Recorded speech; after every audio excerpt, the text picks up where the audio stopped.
अरे भाई, स्पॉट पे ट्रेड करें या फिर फ्यूचर्स पे ट्रेड करें, ये सुनकर ट्रेडर्स कंफ्यूज हो जाते हैं। Welcome to day 5 of learn trading in shorts, जिसमें आज हम बात करने वाले हैं spot trading versus futures trading के बारे में।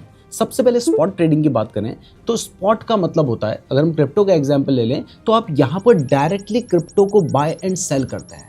जबकि अगर हम फ्यूचर्स ट्रेडिंग की बात करें तो यहाँ पर आप डायरेक्टली बिटकॉइन को बाय नहीं कर रहे हैं, आप उससे रिलेटेड एक कॉन्ट्रैक्ट को बाय कर रहे हैं। अब अगर आप इंडिया के बाहर कहीं पे भी होते तो मैं आपको हमेशा कहता कि आप बिटकॉइन के स्पॉट में ट्रेड करें, यानी आप डायरेक्टली बिटकॉइन को बाय एंड सेल करें। लेकिन अगर आप इंडिया में हैं तो यहाँ पर बिटकॉइन में ट्रेड करने पर 30% का टैक्स लगाया जाता है, यानी अगर आपको प्रॉफिट होगा तो आपको 30% का टैक्स देना होगा, और अगर आपका लॉस होता है तो वो प्रॉफिट के साथ सेट ऑफ भी नहीं होगा।